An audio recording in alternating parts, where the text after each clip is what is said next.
Hello all, I Zatin welcomes you all to our YouTube channel A to Z Soft Tech. If you find our videos helpful to you, please like and share the videos, do subscribe the channel and hit the bell icon to get updates about new videos. To get more clarity on the topic, watch the video till the end. You can reach to us using our email, WhatsApp and Telegram channel. The link is provided in the description box below the video. You can find our video using hashtag Zatinsa, hashtag A to Z Softech. Now, let's start with the topic. So today's topic is programming techniques. This is a topic of Unit 4. Unit 3 has been completed of 8086.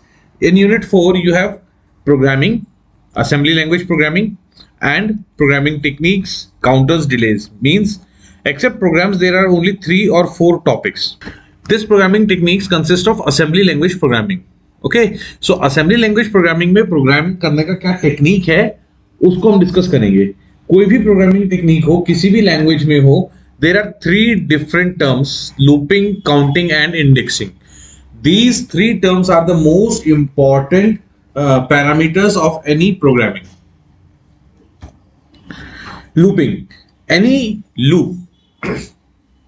If you want to print 10 different statements, then you need to create a loop. If you want to take 10 different numbers, then you need to count. If you want to fill an array or print an array, store numbers, then you need an indexing. So looping, counting and indexing, these 3 different terms are very important in any of the programming. The program is an implementation of certain logic. Logic means instruction by executing group of instructions. कुछ एक logic है, कोई एक set of programme जो आपका set of instruction है वो क्या करेगा, कोई एक पर्टिकुलर टास्क. लॉजिक का मतलब हो जाएगा टास्क जिसको परफॉर्म करेगा using group of instructions. To implement program logic, program logic का मतलब क्या हो गया, टास्क जो भी आप एग्जीक्यूशन करना चाहते हो. We need to take help of some common programming techniques such as looping, counting and indexing. So it is not necessary that each and every program must have looping, counting and indexing together. Okay, any of 3 or all of 3 or none of 3 will be used in a program. Okay, so जरूरी नहीं है कि हर एक programme में तीनों हो सकता है कोई एक हो सकता है 2 हो सकता है कोई भी ना हो. ठीक है, इन 3 डिफरेंट टेक्निक्स से हम प्रोग्राम बनाते हैं. जो भी प्रोग्राम होता है उसमें हम इन तीनों को यूज करते हैं. What is the looping? This programming technique used in 8085 is instructed to execute certain set of instructions repeatedly to perform a particular task number of times. What is the meaning of loop? I think every one of you is already familiar with the loop. Loop का मतलब क्या होता है, number of time, n number of time you have to perform repeatedly task. Means एक instruction दे दी आपने x, this instruction is executing repeatedly, means बार बार यही same instruction execute हो रही है. तो loop क्या होता है बेसिकली, अगर हम हाई लेवल लैंग्वेज की बात करते हैं तो सेट ऑफ ब्रेसेस के बीच में इंस्ट्रक्शंस जो होती है वो लूप में लगा देते हैं, चाहे while हो, do while हो, for हो, अलग अलग लूप होते हैं. ऐसे ही 8085 में प्रोग्राम करते हुए आप लूप लगा सकते हो. नाउ लूप में एक इंस्ट्रक्शन हो या n इंस्ट्रक्शन हो, that doesn't matter. Okay, you can perform loop on a single instruction as well as on multiple instructions. For example, to add 10 numbers stored in a consecutive memory locations, we have to perform addition 10 times. 10 numbers को add करना है और जो consecutive locations पर हैं, तो होगा क्या, you have to perform addition up to 10 times because 10 numbers हैं, consecutive location पर है, तो बार बार रीड करते रहो, ऐड करते रहो. 1 2 3 4 consecutive location है तो आप लोकेशन में 1 1 ऐड करते रहो और बार बार एडिशन परफॉर्म करते रहो. Okay, counting. This technique allows programmer to count how many times the instruction or set of instructions are executed. कितनी बार आपने इंस्ट्रक्शन को एग्जीक्यूट किया है, कितनी बार एग्जीक्यूशन परफॉर्म हुआ है, that is known as counting. Okay, next is indexing. Indexing technique allows programmer to point or refer the data stored in sequential memory locations one by one. Means जैसे array traversal पढ़ा था आपने, वो traversal क्या है, indexing. Means अगर आपके पास locations given है तो आप उन locations को access करना है. See again, programmer two point और रेफर। अब आप रेफर क्या कर रहे हो, data stored in sequential memory locations one by one, एक दो तीन अलग अलग मेमोरी लोकेशंस पर, सीक्वेंशियल मेमोरी लोकेशंस पर जो डेटा स्टोर किया हुआ है, उन डेटा स्टोर की इंफॉर्मेशन को इंडेक्सिंग कहते हैं। ओके, एरे का इंडेक्स पढ़ते हैं। ओके, तो that is location, sequential location. Now, for example, illustrate the steps needed to add 10 bytes of data stored in memory location starting at a given location and display the sum. Okay. Now, क्या होगा, 10 bytes आपको add करनी है, data store है already memory locations पे, जिसमें एक given एक लोकेशन आपको मिल गई है, फिर आपको सम डिस्प्ले करना है, means you have to add 10, 10 बार आपने इसको चलाना है एंड देन आपको सम प्रिंट करना है। तो कैसे होगा, सबसे पहले काउंटर लेंगे। काउंटर किस लिए लेंगे हम, काउंटर का क्या बेनिफिट है कि काउंटर ये बताएगा कि कितनी बार आप अपना ऑपरेशन परफॉर्म कर चुके हो। आपको 10 नंबर ऐड करने तो आपको 10 टाइम्स ऑपरेशन परफॉर्म करना होगा। ओके, सो काउंटर को आपने 10 सेट कर लिया स्टार्टिंग में। इंडेक्स और a memory pointer to locate where the data bytes are stored, पहली जो गिवन लोकेशन है आपके पास, उस लोकेशन को आपने रेफर कर दिया, first location. Then transfer the data from memory to microprocessor, processor के एएलयू के पास आप डेटा प्रोवाइड करेंगे, प्रोसेसर के एएलयू में डेटा आ जाएगा। इट मींस क्या होगा, अब आप ऑपरेशन करने के लिए रेडी हैं। Then you need to perform the operation of addition. Register for temporary storage of partial answers, आपने a प्लस बी करा तो इसका रिजल्ट बाय डिफॉल्ट a में चला गया। देन a प्लस सी करा, रिजल्ट बाय डिफॉल्ट a में चला गया। a प्लस डी करा, रिजल्ट बाय डिफॉल्ट a में चला गया। तो ये पार्शियल रजिस्टर्स हैं, बी सी डी, ये जो है ये क्या है, नेक्स्ट लोकेशन है जिससे आप डेटा उठा रहे हो। a जो है वो एक्यूमुलेटर ले लो, या पार्शियल रिजल्ट स्टोर करने के लिए रजिस्टर ले लो। Okay, now a flag to indicate the completion of task, जब ये कंप्लीट हो जाएगा मींस कहां तक आपको करना है वहां तक आपने इसको कंप्लीट किया। फ्लैग कैसे पता लगेगा, अब इस काउंटर को आप हर बार डिक्रीज करते रहोगे तो एक टाइम पर जाकर ये जो काउंटर आपने जिस रजिस्टर में लिया था उसकी वैल्यू 0 हो जाएगी। तो आप चेक करोगे कि मान लीजिए आपने काउंटर सी में लिया, if C is 0 then that means that is a flag. वो क्या बता रहा है आपके पास, completion of task. And then last में क्या होगा, स्टोर द रिजल्ट, जो भी आपके पास आउटपुट है किस में आएगा, ए में। Then you need to store that particular result to a desired memory location. So this is an algorithm on which 8085 microprocessor will work. Okay, एक ही एल्गोरिथम है जिसके ऊपर काम करेगा। सेम एल्गोरिथम को आप सी में भी इंप्लीमेंट कर सकते हो, जावा में भी इंप्लीमेंट कर सकते हो, पाइथन में भी इंप्लीमेंट कर सकते हो। ओके, हम यहां पर 8085 की प्रोग्रामिंग के बारे में पढ़ रहे हैं। Next is looping. अब लूपिंग को थोड़ा डिटेल में पढ़ेंगे क्या होता है।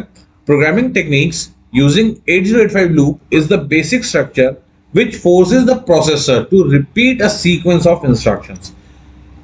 डेफिनेशन तो वही है कि repeat a sequence of instructions. अब ये सीक्वेंस में एक इंस्ट्रक्शन भी हो सकती है और एन इंस्ट्रक्शंस भी हो सकती हैं, उन्हीं इंस्ट्रक्शंस को रिपीट करना है।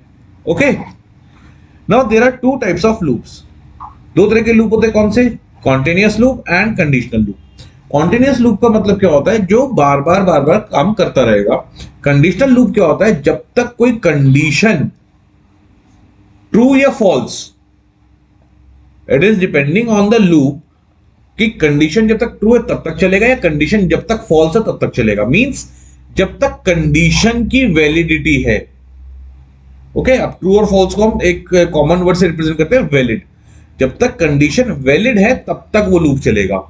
Okay, in other words we can say that continuous loop is infinite loop and conditional loop is a finite loop और अ टर्मिनेशन लूप, जिसको आप टर्मिनेट कर सकते हो। बिकॉज टर्मिनेट करने के लिए आपको कोई कंडीशन का रिक्वायरमेंट है और वो कंडीशन कौन फुलफिल करेगा, that conditional loop. Okay, now continuous loop. Continuous loop क्या होगा, continuous loop is set up by using the unconditional jump. Unconditional jump मतलब जेएमपी। जेएमपी जो इंस्ट्रक्शन होती है वो क्या करेगी, start, perform, go back and repeat. तो बार बार जाता रहेगा ये 1 2 3, 3 पर आगे वापस 2 पर जा रहा है, 3 से 2, 3 से 2 और कंटिन्यूअसली जा रहा है।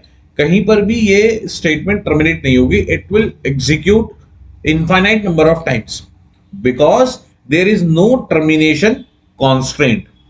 This is known as continuous loop. C की अगर हम बात करते हैं तो सी में अगर हम वाइल के अंदर 1 लिख देते हैं, वाइल लूप, या ट्रू लिख देते हैं, तो उसको हम इनफाइनाइट लूप बोलते हैं। ओके, सो ये कंटिन्यूअस लूप उसी के एग्जांपल है। Next is conditional loop. Conditional loop is set up by the conditional jump instruction. Conditional jump कौन सी होती है? Jump if carry, jump if not carry, jump if zero, jump if not zero, jump if sign, jump if unsign, jump if parity, jump if parity और parity even. Okay, so these are the conditional jump statements. और जो भी condition होती है वो flags पे लगती है। कौन कौन से? Zero, sign, parity, carry.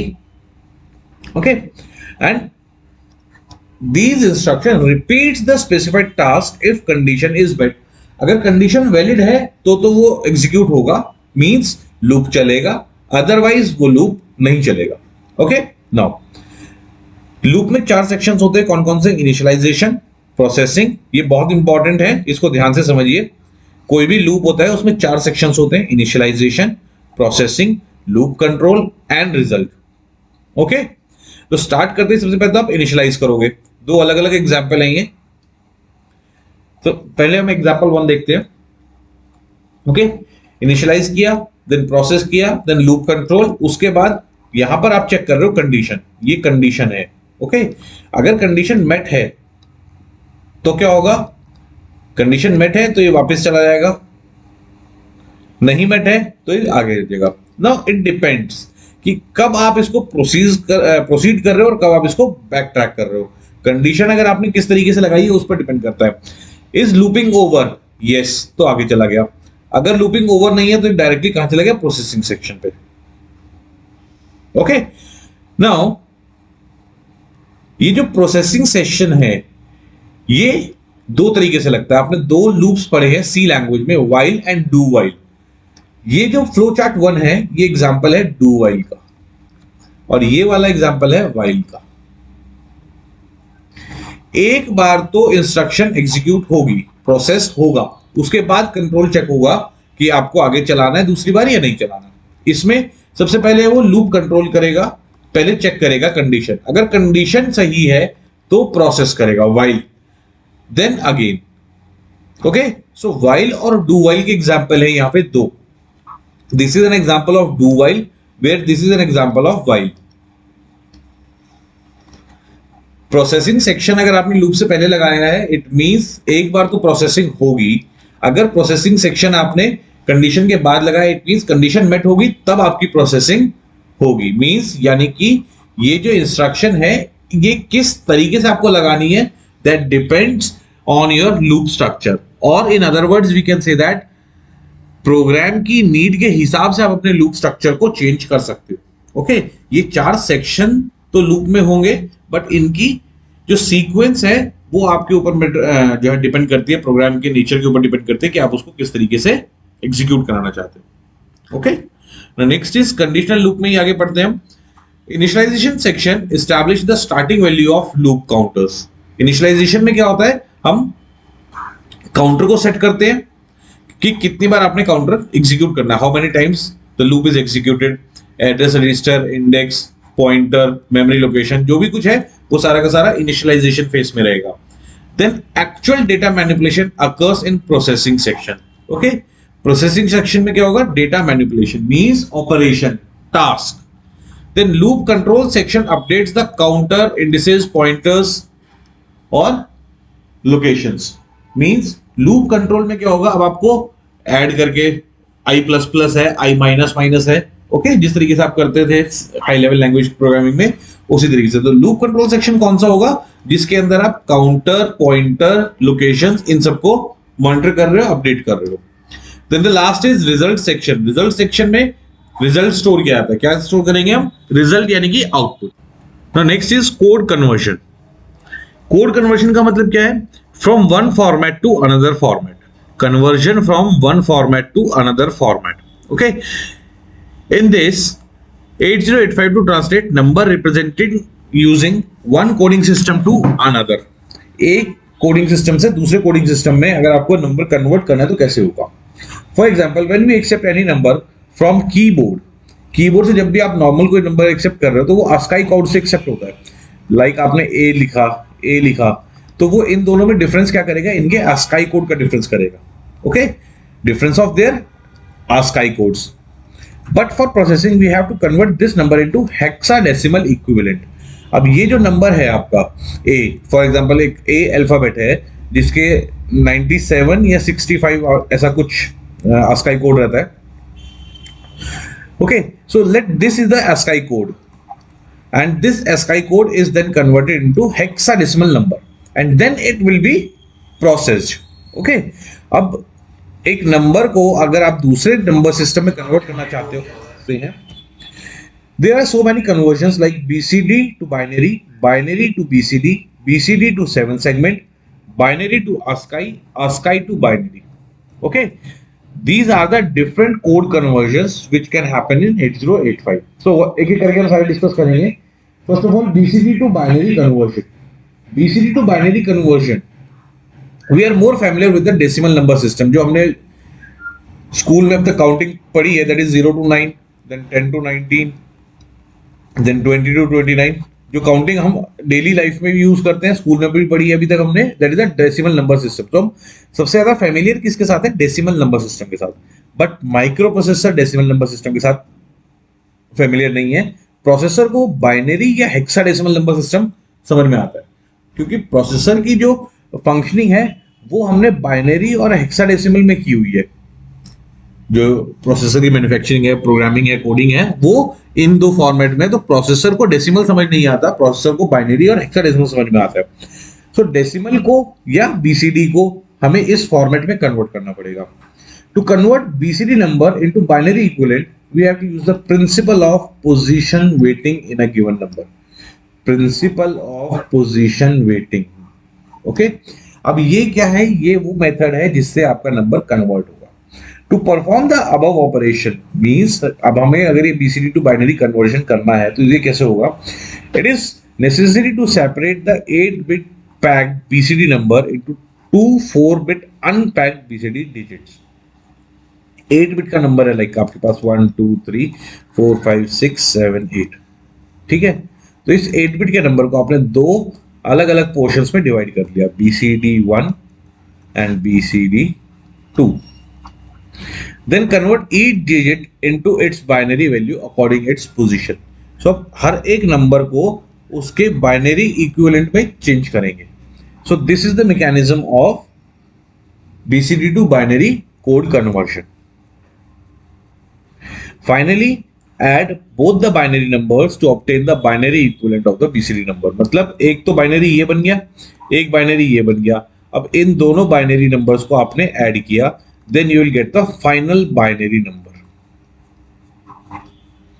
Okay, so this is the mechanism. You don't need to perform. आपको परफॉर्म नहीं करना है यहाँ पे, जस्ट आपको कॉन्सेप्ट पता होना चाहिए कि अगर कन्वर्जन करना है तो कैसे होगा. ओके, अगर क्वेश्चन आता है तो how binary to BCD conversion या BCD to binary conversion, then you need to write these steps. Next is binary to BCD conversion. अभी हमने पहले किया था BCD to binary, अब है binary to BCD. We know that microprocessor process data in binary form. When it is displayed, it is in the BCD form. चार bit को एक साथ क्लब करके वो बिट रिप्रेजेंट करता है, that is a BCD form. In this case, we need binary to BCD conversion. The conversion of binary to BCD is performed by dividing the number by the power of 10. Okay, 10 की power से आप उस number को divide कर दो तो BCD number की जगह वो बाइनरी नंबर में कन्वर्ट हो जाएगा. नंबर सिस्टम आपने पढ़ा हुआ है ऑलरेडी, आपको एक कन्वर्शन आती है बिकॉज नंबर सिस्टम हमने आर्किटेक्चर में पढ़ लिया था या डिजिटल लॉजिक में आपने डिस्क्रीट में भी पढ़ा होगा नंबर सिस्टम, या जस्ट उसकी एप्लीकेशन से. Next is BCD to 7 segment conversion. 7 segment is a display. Okay, 7 segment display कैसा होता है, आपने देखा होगा कई जगह ना इस तरह से डिस्प्ले बोर्ड लगा होता है. यहाँ पर ये 7 अलग अलग LCDs हैं जो मैंने रेड कलर की लाइंस मार्क की हैं. काउंट करिए आप इन लाइंस को, 1 2 3 4 5 6 7. So this is known as 7 segment display. Okay, 7 different LEDs होती हैं. इन 7 LEDs के अलग अलग LEDs को ऑन ऑफ करना होता है. सो उससे आपका नंबर जो है वो बनता है, दैट इज 1 2 3. तो इस तरीके से अलग अलग एलईडीज ऑन होंगी, अलग अलग एलईडीज ऑफ होंगी। दैट डिपेंड्स कि आप कौन सा नंबर रीड करना चाहते हो। Now conversion from BCD to 7 segment. Many times 7 segment LED display is used to display the result or parameters in the microprocessor system. What does that mean? इसका मतलब ये है कि मैक्सिमम जगह क्या होता है, हमने 7 सेगमेंट एलईडी डिस्प्ले को आउटपुट के लिए यूज करते हैं कि क्या हमारा रिजल्ट है। फॉर एग्जांपल आपने कैलकुलेटर में कोई कैलकुलेशन परफॉर्म की, डिस्प्ले पे आपने 7 सेगमेंट डिस्प्ले लगाया हुआ है आउटपुट के लिए। तो अब BCD नंबर डायरेक्टली 7 सेगमेंट पर तो आ नहीं सकता, बिकॉज ये तो अपने ही 7 डिफरेंट एलईडीज है, उन्हीं पर काम करेंगी। ओके, और इसको अगर आपने फॉर्म 7 सेगमेंट में दिखाना है, इट मींस BCD आपको कन्वर्ट करना पड़ेगा। Now in such case we have to convert the result और parameter into 7 segment code. 7 segment का अलग कोड है, BCD का अलग कोड फॉर्मेट है, तो दोनों कोड फॉर्मेट्स को आपने कन्वर्ट करना पड़ेगा BCD टू 7 सेगमेंट। अब वो कैसे होगा? This conversion can be done using lookup technique. Lookup technique का मतलब क्या होता है, हर एक डिजिट के कॉरस्पॉन्डिंगली एक कोड लिखा हो। The lookup table codes of the digit 0 to 9। 7 segment display में आप 0 से लेकर 9 तक सभी डिजिट्स बना सकते हो। To be displayed are stored sequentially in the memory. Lookup table में उन 9 डिजिट्स के कॉरस्पॉन्डिंगली कोड्स लिखे होते हैं। आपको अगर नंबर प्रेजेंट करना है 3, तो 3 के लिए आपको क्या कोड सेंड करना होगा 7 सेगमेंट को, वो लिखा होगा किसमें? लुकअप टेबल में। ओके, देन लुकअप टेबल से आप पर्टिकुलर कोड उठाएंगे और वो कोड आप 7 सेगमेंट को प्रोवाइड करेंगे। This conversion program locates the code of a digit based on its BCD digits. BCD digit के ऊपर डिपेंड करेगा कि आप क्या प्रोवाइड कर रहे हो। Let us see the programming techniques using 8085 for BCD to common cathode 7 segment display code conversion। Now ये जो 7 segment display होता है कोड कन्वर्जन में, या वैसे नॉर्मल भी अगर आप 7 segment डिस्प्ले यूज करते हैं, दो तरह से होता है, आइदर कॉमन कैथोड और कॉमन एनोड। कॉमन कैथोड और कॉमन एनोड। कॉमन कैथोड और एनोड का डिफरेंस क्या होता है? जैसे कैथोड और एनोड आपने पढ़ा हुआ है, anode is positive and cathode is negative.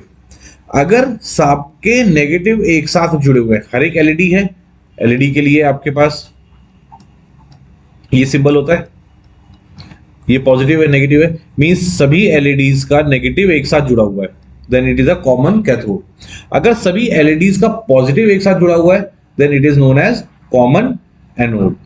अगर सभी एलईडीज का पॉजिटिव एक साथ जुड़ा हुआ है आपने, then it will be a common anode. So difference क्या आएगा? अगर आपने कॉमन कैथोड यूज किया है, कॉमन एनोड यूज किया, तो डिफरेंस क्या आएगा? या तो आप करंट सप्लाई करेंगे कोड के थ्रू, या आप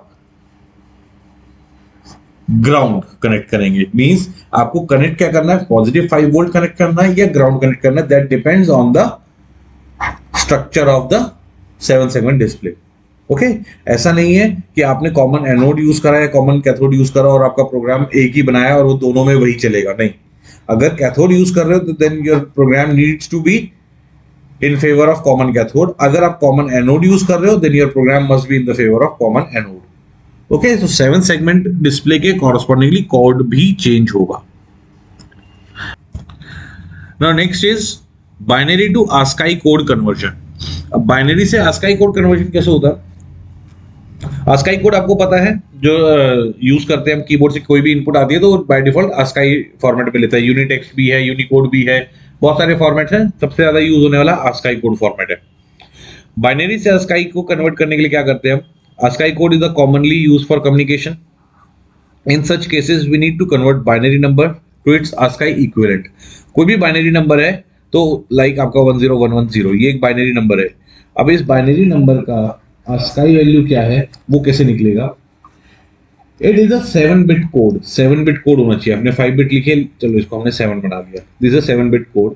इन this code 0 to 9 are represented as 30 through 39। 30 से 39 के बीच में रिप्रेजेंट हो रहे हैं कौन कौन से नंबर? 0 to 9।